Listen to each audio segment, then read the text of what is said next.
Alright, welcome back प्यारे बच्चों। कल हमने शुरू की थी पार्ट 1, देखा था परसेंटेज को आसान बनाना। आज हम उसी का पार्ट 2 देखेंगे और अपना बाकी जो मैंने आपको बताया था वो सब कंप्लीट करेंगे। तो आइए देखते हैं ये वीडियो। तो कल हमने यहाँ पे छोड़ा था इसके वीडियो के फर्स्ट पार्ट में। अगर आप देखेंगे, जिन बच्चों ने नहीं देखा है आप यहाँ पे लिंक में चेक कर सकते हैं वीडियो का फर्स्ट पार्ट, जिसमें हमने बात करी थी परसेंटेज के कुछ बेसिक कॉन्सेप्ट्स की। तो ये क्वेश्चन हमने देखा था जो आपको स्क्रीन पे दिख रहा है, जब हम कंपेयर कर रहे थे परसेंटेज को। ठीक है, तो इसका जो टॉपिक था मेन हमारा, that was comparison. Okay, so move to the next question. तो ये आपका 2019 CDS में क्वेश्चन आया हुआ है, CDS के पेपर में। x, y, z are 3 numbers such that x is 30% of z, y is 40% of z. So if x is p% of y, then what is the value of p? बहुत ही आसान question है, CDS में आया है। मुझे बहुत हैरत हो रही है इस क्वेश्चन को देख के, बट इसको करेंगे। यहाँ पे पॉज करिए अपनी वीडियो को और ट्राई करिए।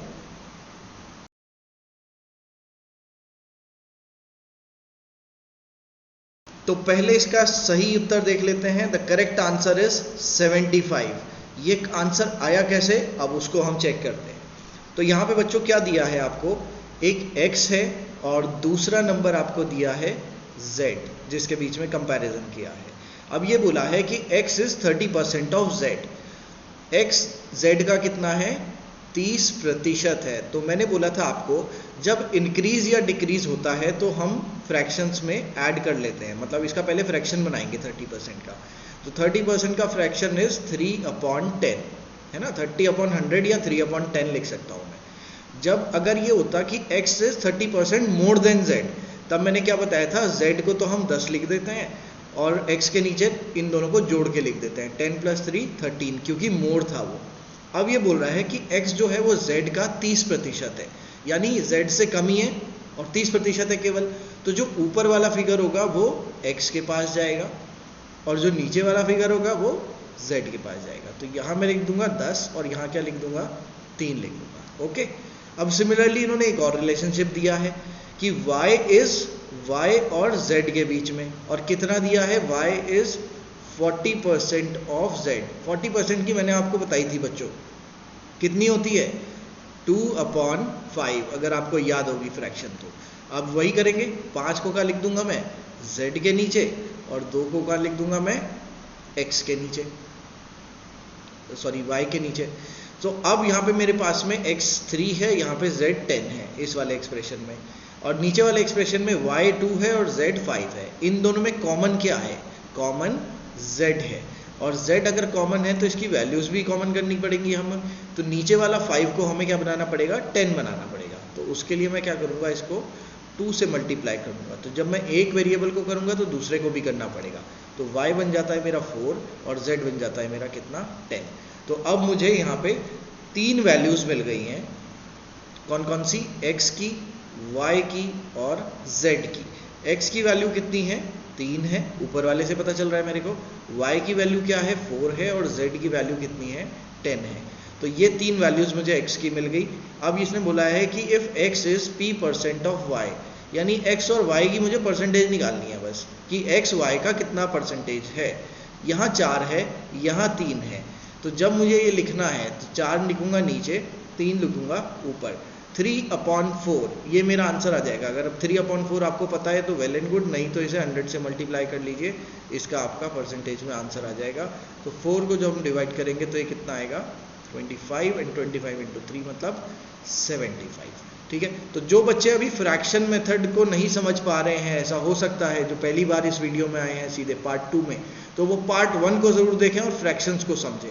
क्योंकि बच्चों, आप अगर परसेंटेज को फ्रैक्शन से सॉल्व करेंगे तो आपकी ज़िंदगी बहुत आसान होने वाली है। मैथमेटिक्स में परसेंटेज चैप्टर आपका बहुत अच्छा होने वाला है, और परसेंटेज के साथ साथ आपका प्रॉफिट एंड लॉस और बहुत सारे चैप्टर्स आपके आसान बनने वाले हैं। ओके, आगे बढ़ते हैं। आज हम एक नया कॉन्सेप्ट पढ़ेंगे और इस पे मैं हर साल एक क्वेश्चन देखता हूँ इस टॉपिक पे, प्राइस, क्वांटिटी एंड एक्सपेंडिचर पे हर साल एक सवाल आता है, एवरी ईयर।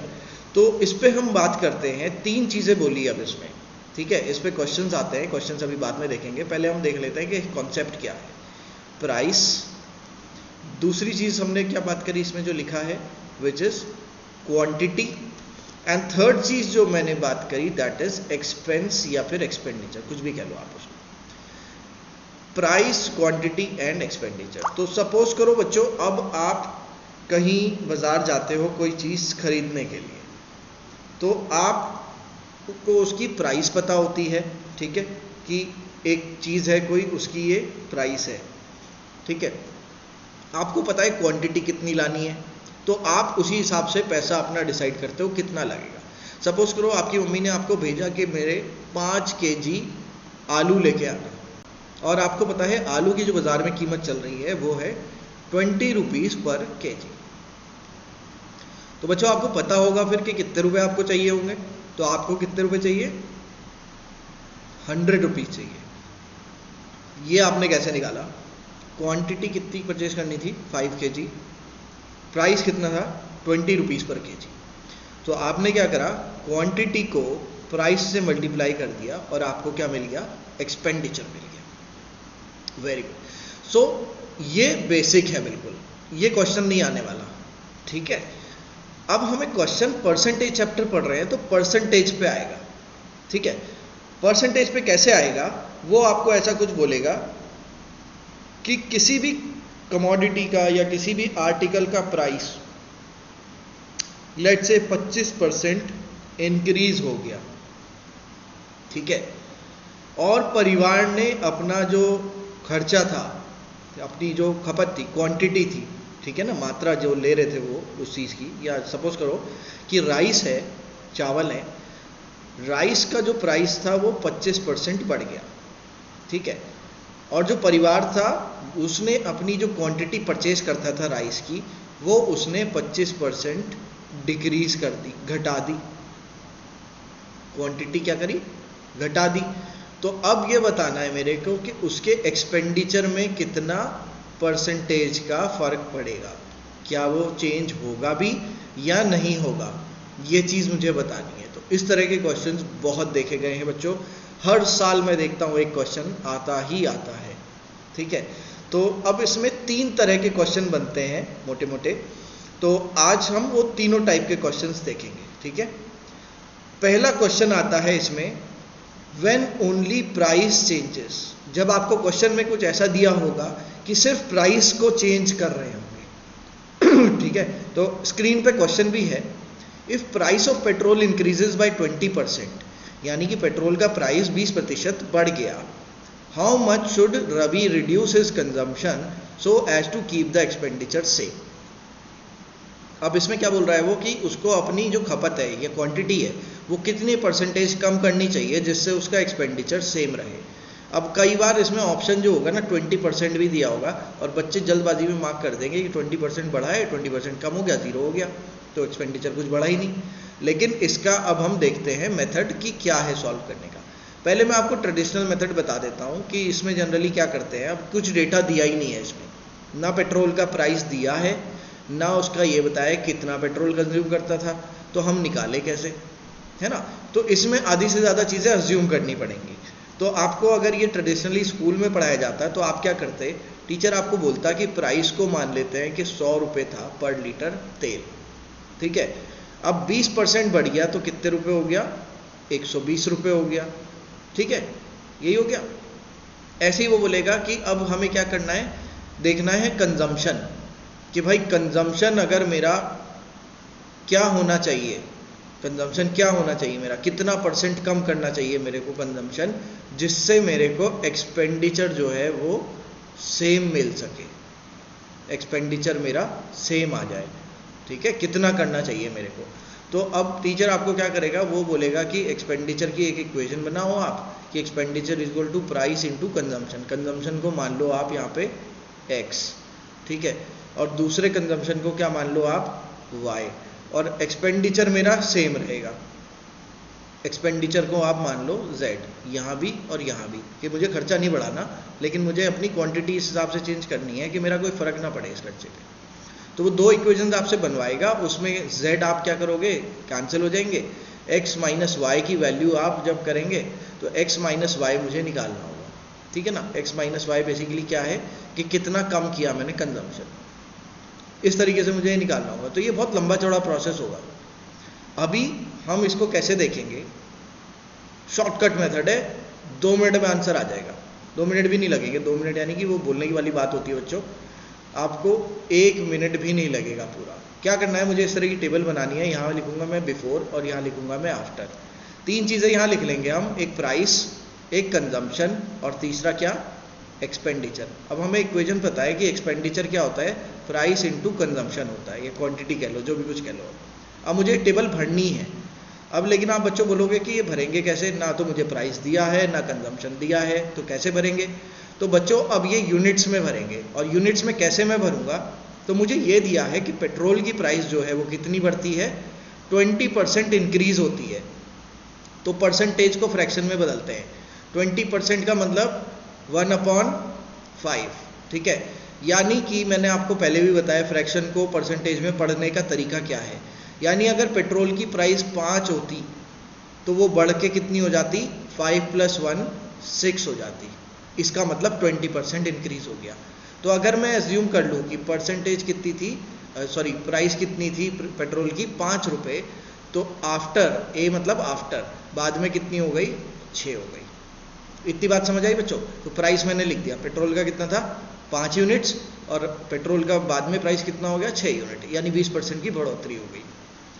अब कंजम्पशन के बारे में कुछ दिया ही नहीं है, तो मैं यहाँ क्या भरूँ। अब एक्सपेंडिचर ये बोला है कि सेम है, तो यही मुझे अब ये हिंट पकड़ना है कि अगर आपको ये और ये सेम चाहिए तो उसकी केवल एक कंडीशन पॉसिबल है, क्योंकि आपका ये कैसे निकलेगा, प्राइस को कंजम्पशन से मल्टीप्लाई करके। तो 5 को अगर मैं 6 से गुणा कर दूं और 6 को मैं 5 से गुणा कर दूं, तो मेरा क्या आ जाएगा, दोनों तरफ 30 आ जाएगा। तो ये एक ही पॉसिबिलिटी है बस, और कोई पॉसिबिलिटी नहीं है, ठीक है। तो अब यहाँ पे मुझे कंजम्पशन की प्राइस भी मिल गई, तो मैंने क्या करा, ये वाला 6 यहाँ लिख दिया, ये वाला 5 यहाँ लिख दिया। कितना हो गया ये, 6 और 5। तो अब यहाँ पे कंजम्पशन कितनी आ गई, 30 यूनिट्स। यहाँ पे कंजम्पशन कितनी आ गई, 30 यूनिट्स। तो है ना वो एक्सपेंडिचर सेम का सेम।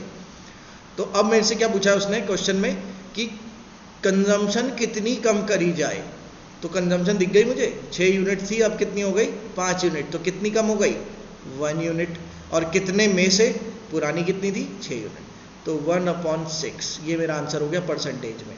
तो या तो 1/6 आपको पता हो कितना होता है, तो जिसको याद नहीं है 16.67% होता है, या फिर आप इसको इंटू 100 कर दो और फिर आंसर निकाल दो, तो भी वही आएगा 16.67%।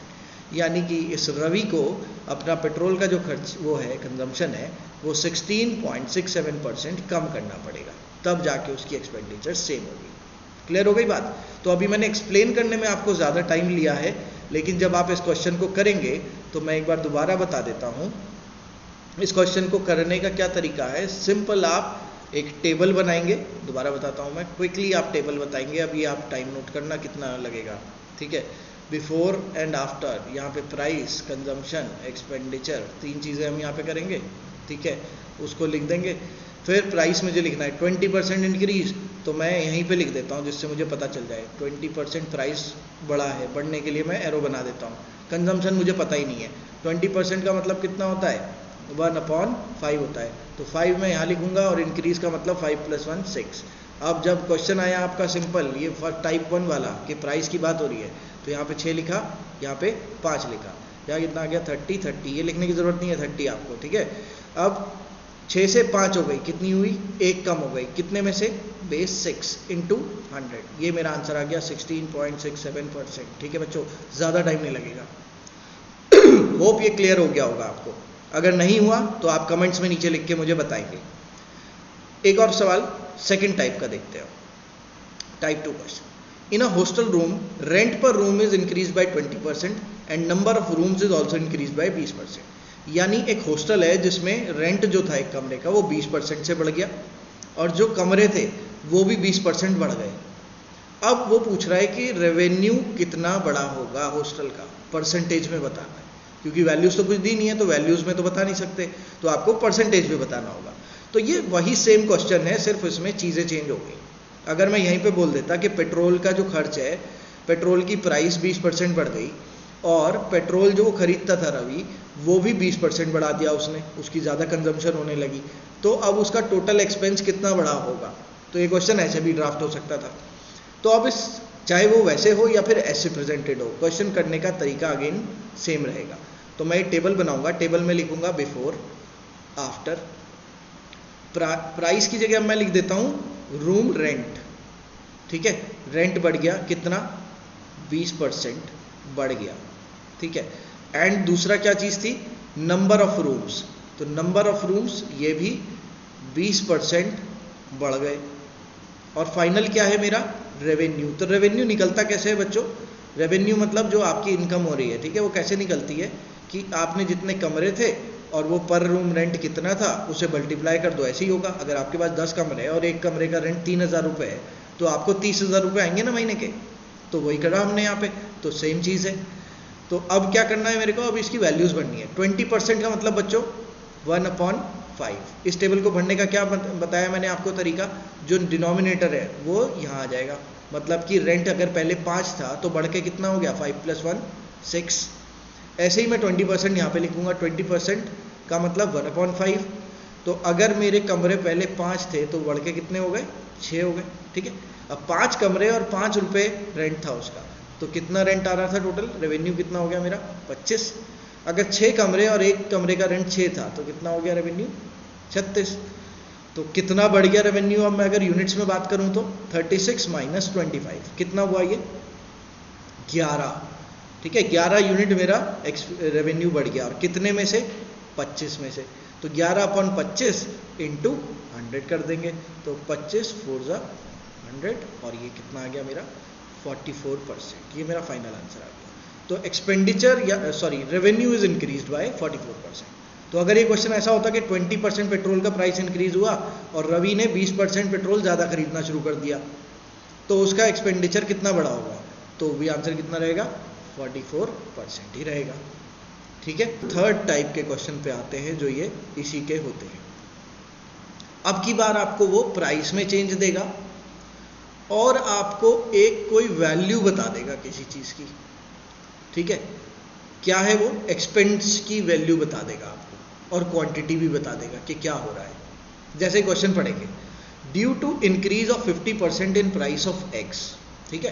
क्या बोला उसने कि अंडों की कीमत में 50% की बढ़ोतरी हुई, उसकी वजह से 4 eggs less are available for ₹24, ठीक है। जाहिर सी बात है, अगर एग्स में या किसी भी सामान में 50% प्राइस बढ़ गया तो पहले 24 रुपये के अगर वो एग्स आते थे तो अब कम आने लगेंगे ना, जब प्राइस बढ़ गया तो वो यही बोल रहा है कि 4 अंडे कम आने लगे अब 24 रुपये में, ठीक है।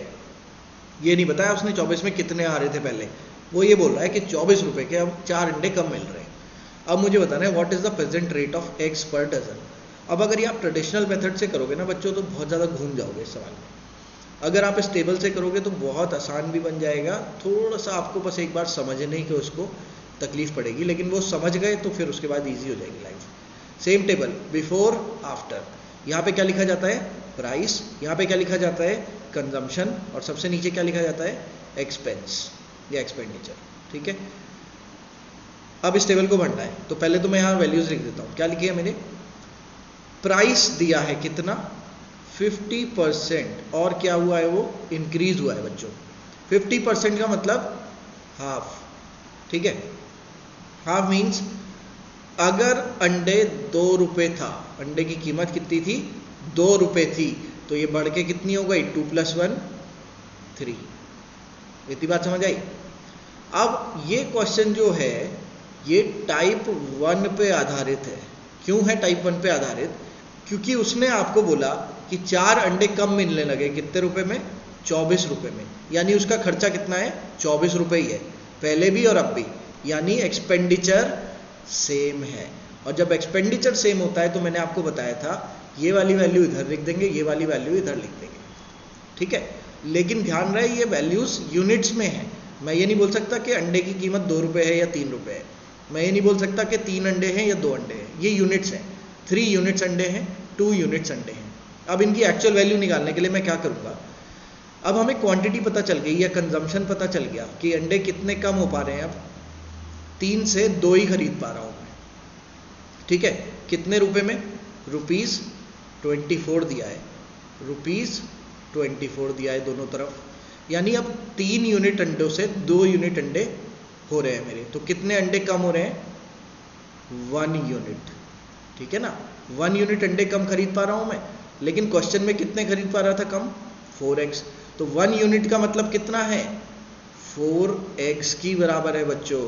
तो अब मुझे यहाँ पे आसानी हो गई कि पहले मैं कितने अंडे खरीद पा रहा था, तो 3 यूनिट्स, 3 यूनिट मतलब 1 यूनिट की वैल्यू 4x। तो जो मेरी ओल्ड क्वांटिटी है, समझ आई बच्चों, जो मेरी ओल्ड क्वांटिटी है वो कितनी है? 3 × 4, यानी कि पहले मैं कितने अंडे खरीद पा रहा था? 12 अंडे खरीद पा रहा था, और बाद में कितने खरीद पा रहा हूँ? 2 यूनिट्स, और 1 यूनिट कितना है? 4। तो जो मेरी न्यू क्वांटिटी है वो कितनी हो गई? 2 × 4 कितनी हो गई? 8x, ठीक है ना। जब प्राइस बढ़ गई तो मैं 4 अंडे कम खरीद पा रहा हूँ। अब इसने पूछा क्या है? What is the present rate of eggs per dozen. तो पहले तो मैं एग की, एक अंडे की कीमत निकाल लेता हूँ, उसके बाद डजन निकाल लूंगा। अब नया मतलब बिफोर वाला या आफ्टर वाला? नया मतलब ऑब्वियसली जब पैसे बढ़ गए हैं तो नए में आफ्टर वाला आएगा। तो 24 रुपए में कितने अंडे खरीद पा रहा है? 8 अंडे। तो एक अंडा कितने का होगा भाई? निकाल सकते हो ना। अगर मैं 24 रुपए में 8 अंडे खरीद रहा हूँ तो एक अंडा कितने का होगा मेरा? 3 रुपीज का, ठीक है। तो 3 रुपीज का अगर मेरा एक अंडा है तो 12 अंडे कितने के होंगे? तो 12 से मल्टीप्लाई कर दो, 36। तो इस क्वेश्चन का करेक्ट आंसर जो होगा वो कितना होगा? 36 होगा। अगर वो मेरे मुझसे पूछता कि पुराना रेट कितना था एग का, तो पहले कितने खरीद पा रहा था भाई मैं? 12 अंडे। कितने रुपए में? 24 रुपए में। तो कितने रुपए का हो गया एक अंडा? 24/12, 2 रुपए का।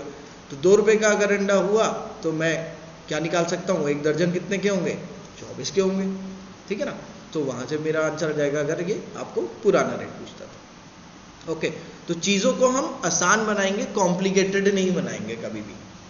ऑलराइट, चलो बच्चों, उम्मीद है कि आप लोगों को ये समझ आया होगा। नहीं आया तो मैं आपको दोबारा वीडियो बना के आपको इसको और अच्छे से समझाऊंगा। आप कमेंट में प्लीज जरूर डालिएगा। चलो प्यारे बच्चों, आगे एक क्वेश्चन देखते हैं इसका। ये आपका CDS 2018 में आया हुआ है। If price of wheat rises by 25%, then by how much percent must a man reduce his consumption in order to keep his budget the same as before. तो यहाँ पे वीडियो पॉज करिए और क्वेश्चन को सॉल्व करने की कोशिश करिए।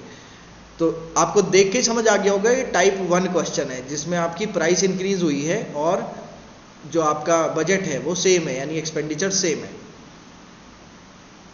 तो सबसे पहले इसका करेक्ट आंसर देख लेते हैं।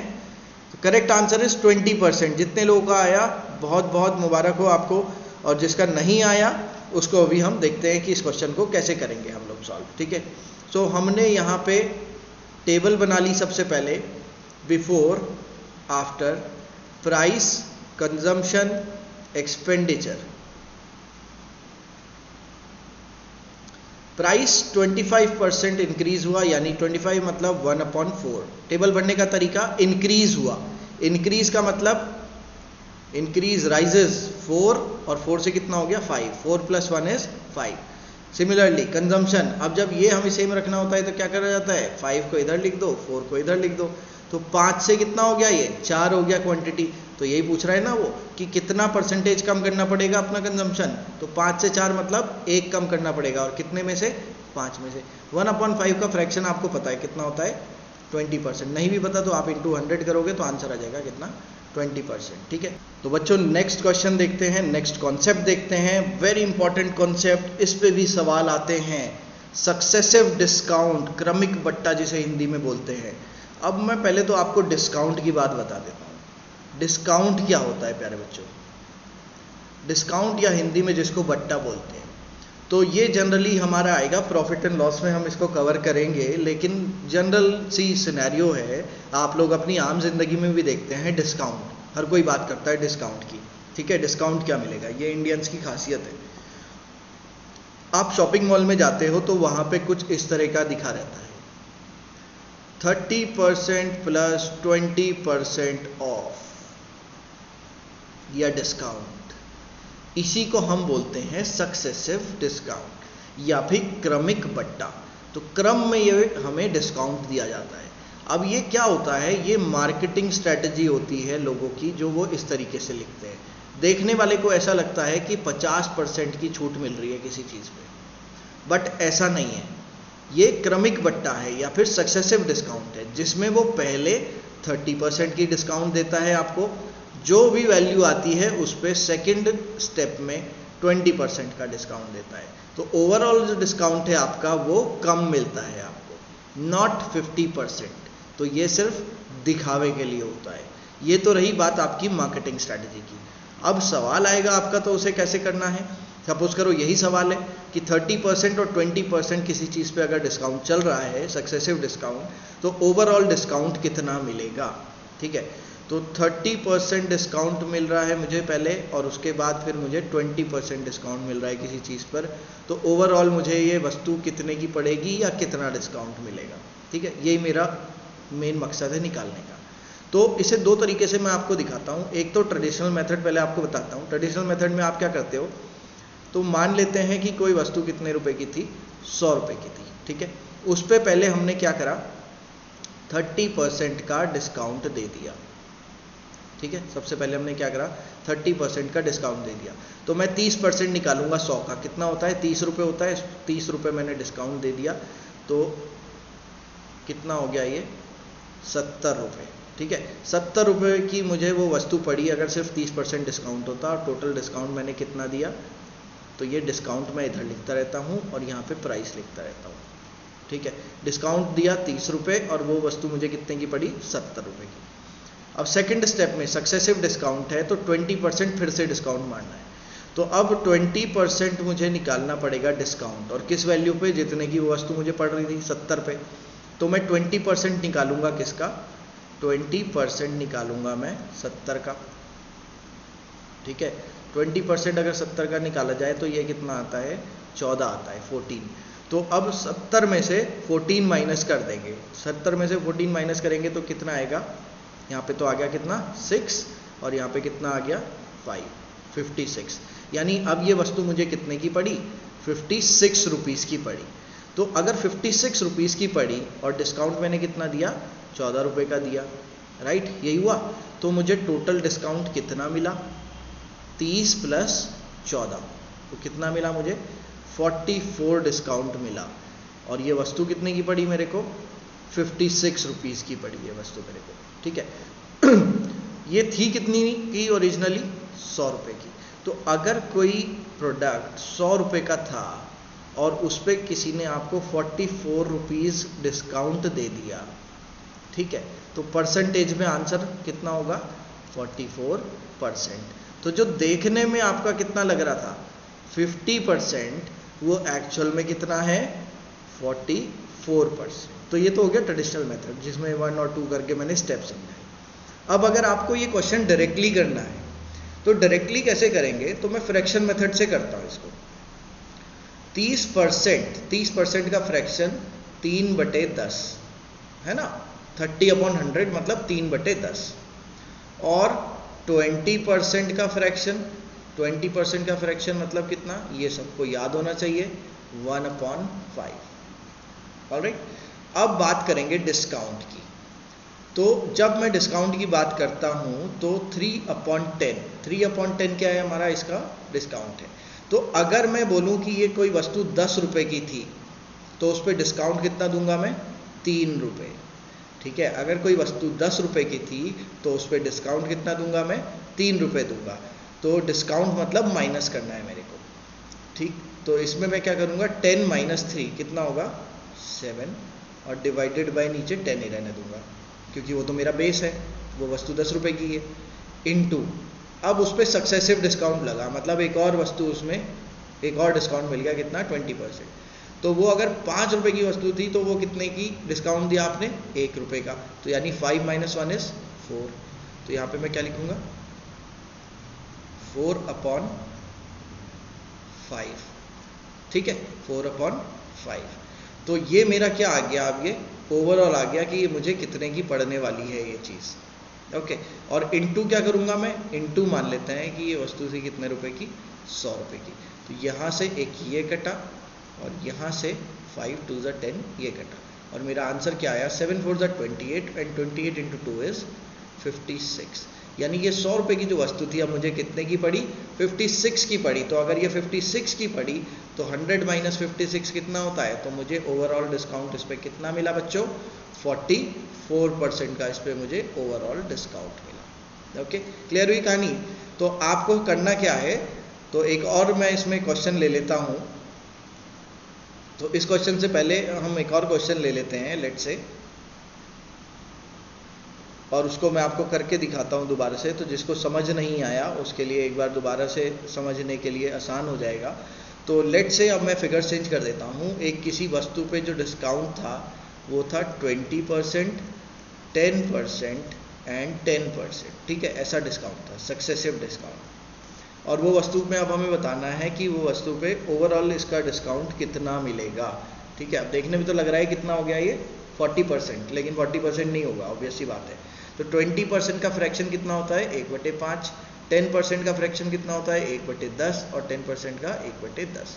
अब डिस्काउंट के केस में क्या बताया मैंने आपको, इस 5 को इस 1 से घटा देना है, यानी 5 - 1 इज 4/5 इंटू 10 और यहाँ पे 1, 10 - 1 इज 9, 9/10 इंटू 10 - 1, तो अगेन 9/10, और इंटू मैंने मान लिया वो वस्तु कितने की थी, 100 रुपये की थी।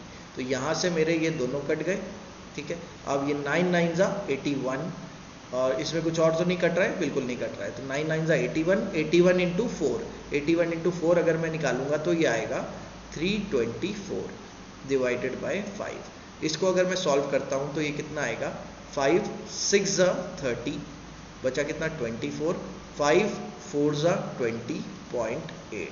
यानी 100 रुपये की अगर कोई आइटम थी उस पर अगर मैंने 20, 10 और 10 का डिस्काउंट दिया तो मुझे कितने की पड़ी, वो 64.8 की पड़ी। तो इस पर डिस्काउंट कितना होगा, तो मैं इसमें से ये माइनस कर दूंगा। तो जब मैं ये माइनस करूंगा तो कितना आएगा मेरा, यहाँ पे देख लेते हैं एक बारी। तो 5 आ जाएगा, 9 कैरी आ गया यहाँ पे, और यहाँ पे कितना आ जाएगा 35। तो 35.2 की आपको डिस्काउंट मिल गया। तो यही मेरा आंसर किस में है, परसेंटेज में। परसेंटेज में क्यों है, क्योंकि मैंने अज्यूम क्या था, 100 रुपये की चीज़ मानी थी, यानी 100 मैंने उसकी कीमत मान ली थी। करेक्ट, समझ आई बात। तो अब ये क्वेश्चन देखते हैं जो कि आपका एग्जाम में आया हुआ है। If a shopkeeper offers a successive discount 10%, 20% and 30%, what is the overall discount. तो यहाँ पे सब लोग अगेन अपनी स्क्रीन को पॉज करेंगे और इस क्वेश्चन को जल्दी से निकालेंगे क्विकली। तो सबसे पहले इसका सही आंसर देख लेते हैं। तो सही उत्तर है 49.6%। कॉन्ग्रेचुलेशन जिन्होंने सही उत्तर निकाला है। अब देखते हैं इसको हम करेंगे कैसे। तो मैं यहीं पे आपको सॉल्व करके दिखा देता हूं। सो 10%, 20% एंड 30% का सक्सेसिव डिस्काउंट था। 10% मतलब 1/10, 20% मतलब 1/5, 30% मतलब 3/10। अब इसमें मुझे क्या करना है, डिस्काउंटिंग करनी है। तो 10 - 1 9/10, 5 - 1 4/5, 10 - 3 7/10, और इसको किससे मल्टीप्लाई कर देना है, 100 से। तो एक 0 से ये वाला 0 कटेगा और दूसरे 0 से इधर वाला कट जाएगा। अब मुझे इनको मल्टीप्लाई करना है, ठीक है। 9 4 36, 36 को मुझे 7 से मल्टीप्लाई करना है, 36 को मुझे 7 से गुणा करना है। तो कितना आएगा बच्चों, ये 7 6 42, 7 3 21, 21 में 4 जोड़ेंगे तो कितना आएगा 252 डिवाइडेड बाय 5। तो जब मैं इसे 5 से डिवाइड करूंगा तो कितना आएगा, ये 5 5 25, 5 0 0, पॉइंट 20 बच गया। तो पॉइंट कितना आ गया 4। यानी जो वस्तु 100 रुपये की हमने अज्यूम करी वो अब कितने की पड़ रही है मेरे को, 50.4 की। तो अगर मैं 100 में से 50.4 घटा देता हूं तो यही मेरा डिस्काउंट है जो कि मुझे दिया गया है। तो which is how much, 49.6%। Okay, clear हो गया बच्चों। किसी को यहाँ पे ये डाउट है क्या? कई बच्चों को मैं देखता हूँ कि डिवीजन भी उनसे सही नहीं हो पाता है। तो ये बचपन में हम चले आते हैं कि जब 252 को हमें 5 से डिवाइड करना है तो 5 5 कितना होता है, 25 होता है। इसके बाद अब यहाँ पे कई बच्चे जीरो नहीं लगाते, पॉइंट लगा देते हैं, ठीक है। यहाँ जीरो क्यों आएगा, क्योंकि यहाँ कुछ नहीं बचा। अब जब यहाँ कुछ नहीं बचा तो हमें इसे कैरी लेना पड़ेगा। तो जब इसे कैरी यहाँ पे आप लोगे तो यहाँ आपको एक जीरो लगाना पड़ेगा बच्चे, ठीक है। अब यहाँ पे अब भी ये नहीं कट रहा है 2 5 से, तो अब मैं पॉइंट की मदद लेके एक 0 और लगा देता हूँ, तो 5 4 जा 20। ऑलराइट बच्चों, तो ये बहुत बेसिक चीज़ें होती हैं जो बच्चे कई बार अक्सर ग्रेजुएशन में आके भूल जाते हैं और जल्दबाजी में 5.4 लिख देते हैं इसको, ठीक है, वो नहीं करेंगे गलती। तो 50.4 की ये थी और आपको टोटल डिस्काउंट क्या मिला, 49.6% का। तो आज के लिए ये कॉन्सेप्ट्स थे। इन 2 वीडियोस में मैंने कुछ बेहतरीन कॉन्सेप्ट्स क्लियर करे हैं, कवर करने की कोशिश करी है और उनको बहुत ही आसान बनाने की कोशिश करी है। उम्मीद है आप लोगों को ये वीडियो पसंद आई होंगी, दोनों वीडियोस। और अब मैं आपके सामने लाता हूँ कि इस साल जो 2021 में CDS का एग्ज़ाम हुआ था, उसमें परसेंटेज के जो क्वेश्चंस थे अब कितने आसान लगेंगे आपको। तो ये आपकी स्क्रीन पर दिख रहे होंगे आपको क्वेश्चंस। तो एक क्वेश्चन जो है वो उसके ऊपर है, कंपैरिजन के ऊपर, जो हमने देखा है कि X जो है वो Y से 25% कम में बेच रहा है सामान एंड 25% Z से ज़्यादा में बेच रहा है। तो अब बताना है कि Z और Y की कितना उसका चीपर है, ठीक है, वही कंपैरिजन वाला बात। और दूसरा सवाल है, a trader gives successive discount of 20%, 10% and 5% respectively, what is the overall discount.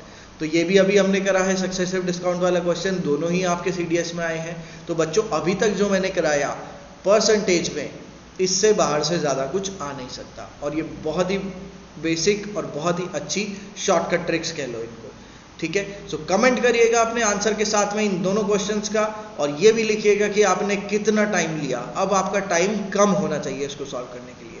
तो जुड़े रहिएगा हमारी इस वीडियोस के साथ, ये आती रहेंगी आपके पास यूट्यूब पे फॉलो करने के लिए, जिससे आप कोई वीडियो मिस ना करें। आप सब्सक्राइब करिए, लाइक करिए इस वीडियो को। जय हिंद, जय भारत।